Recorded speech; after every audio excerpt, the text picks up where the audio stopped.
This is Religion in the News, sponsored by Wish TV, in cooperation with the Church Federation of Greater Indianapolis. Welcome to Religion in the News. Good morning. I'm J.R. Ryder, and thanks for joining us today. Also joining me is Carol Sissom, Faith James Kimbrough, and Merlin Gonzalez. Our guests talk about hosting gospel music on television and radio, an upcoming retreat for women who have incarcerated loved ones, and a live conversation with a researcher in the Holy Land. News 8 reports on Japan's biggest earthquake. Stay tuned.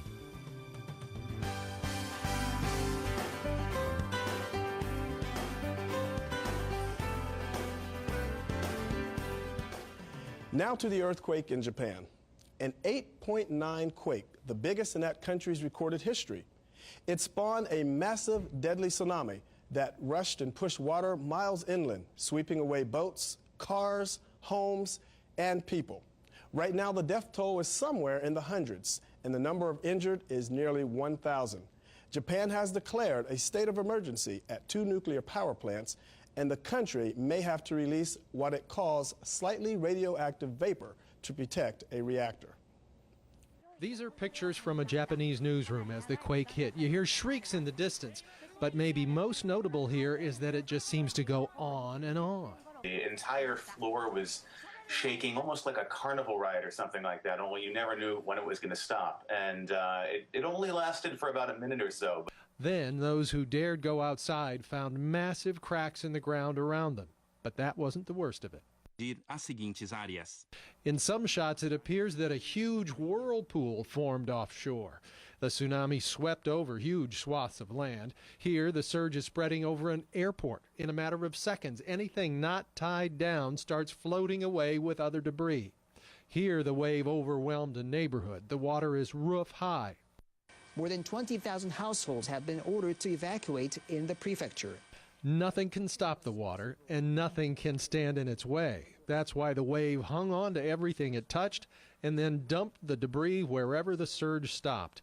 And oddly, in spite of all the water, fires burned in the midst of the mess. Japanese authorities say the destruction is so widespread that so far they can't begin to understand the extent of the losses. Wow. In the United States, tsunami sirens blared in Hawaii. This is the storm surge caught on camera. Some hotels found up to a foot of water in their lobbies. Along the West Coast, harbors and marinas in California and Oregon bore the brunt of the big waves. Boats crashed into each other. Some vessels were pulled out sealing, and docks were ripped out.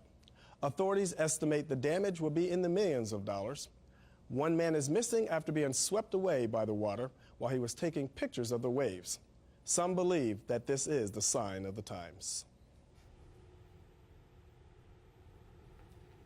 My guest today talks live with a biblical sites researcher all the way from the Holy Land. Dr. Steve Smith, welcome, and thank you for coming to Religion in the News. Thank you, Carol. It's my privilege. Well, actually, you were just our guest last month for our Day Before Valentine's Day show, and I said we were going to have you back, and here you are. Thank you. I know that you are getting ready to take a big trip to Israel, to the Holy Land, I believe April 10th. Tell us about that trip and what you're getting ready to go do. April 13th to the 25th will be in Israel, a very sacred time. This is one of the rare years that Easter and Passover coincide. That is, Easter falls on the true, correct Israeli Jewish calendar date. And we will be in Israel at that time, and we'll see many biblical sites, very wonderful sites that very few people in the world get to see. Now, we have a very special treat for our viewers today. On the telephone here live, we have Moshe Bronstein. And Moshe, can you hear us? Of course, I'm with you. Moshe, thank you so much for joining us on Religion in the News. And tell our viewers where you are exactly right now. Well, I'm in the middle of Israel, sitting in my kitchen in a very beautiful home where I live with my wife and our big dog, in the midst of the Sharon Valley in Israel. And I'm talking here right now to the most beautiful people who listen to your news and views, and it's my pleasure. Oh, thank you. Now, I know, Moshe, you have a lot of experience as a tour guide and as a teacher, and you've lived in Israel all of your life, but you've also been giving these tours for decades. Could you tell us a little bit about what you're working on right now? Yes, I'm always working, as a matter of fact, on behalf of the nation of God and God himself. As far as what I can do, and that's what I'm asking from everybody else to join in, is to teach what the Lord have so much conveyed through his Bible book, and on the other hand, to save and to redeem the places that the Lord have appointed for all of us.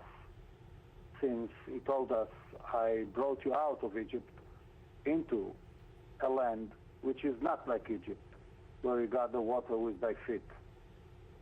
A land of hills and valleys and water from the Shamayim, which in Hebrew means from up me, the givers of the water. And that's exactly what we try to do. We try to take the text of the Bible and to bring it together with the context. And this is only one way.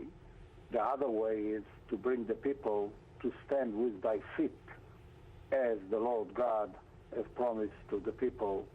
And as a matter of fact, when he spoke to Moses, he told him to take the shoes off your feet. And that's exactly what Jesus did later on to his disciple when he washed their feet, and they did not understand what is he doing. So not always people understand what God is asking from them, and it's for us to teach them what is it all about. That's incredible. Now, Moshe, are you doing any research right now in particular sites that the average American would just make the Bible more real to them?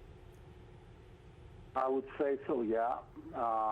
If I'm looking right now on my desk, as I'm sitting right now, I'm talking about creation, Adam first and Adam second. What does it mean, the Garden of Eden, and where is it?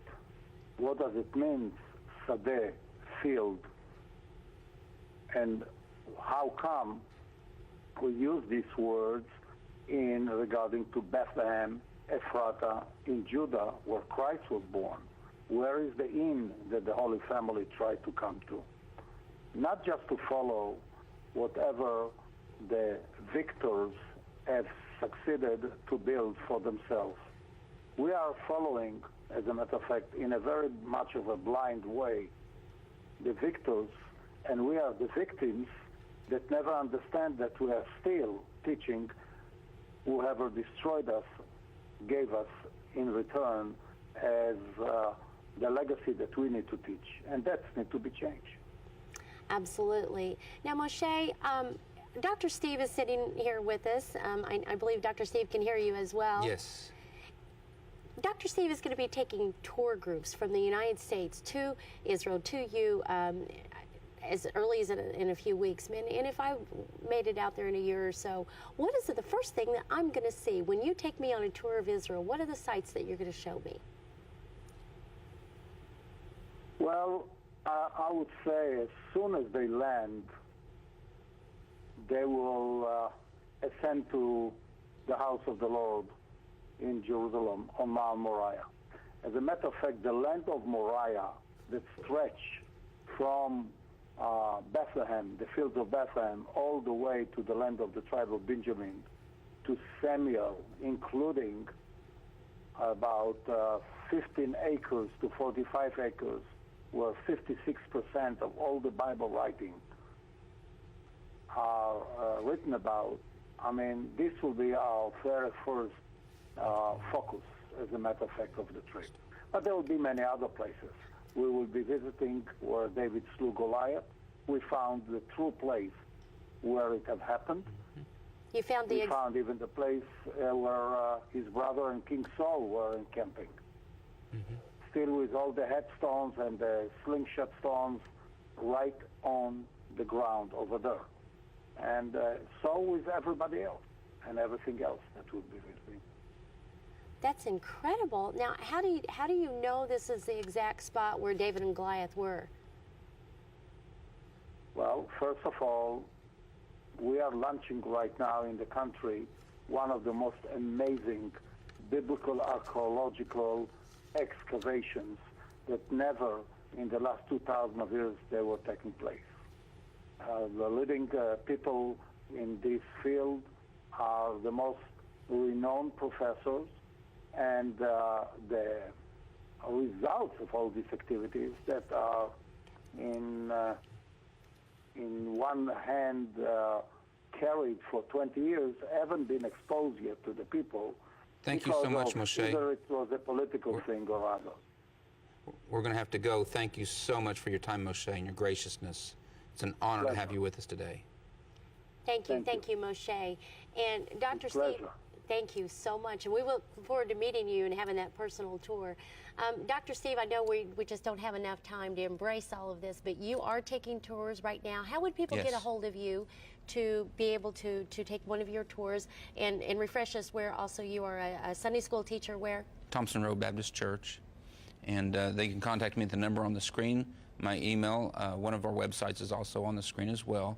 And I'd be glad to talk to anyone that would like to go see some of these absolutely amazing sites. Now, just one of the most miraculous things what is the most miraculous thing that you've seen? You said something about a donkey. One of the neatest sights we've seen was shown just pictured a little bit ago. That was the stable of David's white mule, white donkey that he was coordinating on right when he was doing his kingly work, and it's just amazing to see. Well, we look forward to seeing that, and thank you for your ministry. Back to you. Thank you, Carol. My guests talk about a special retreat for women who have incarcerated loved ones when Religion in the News returns.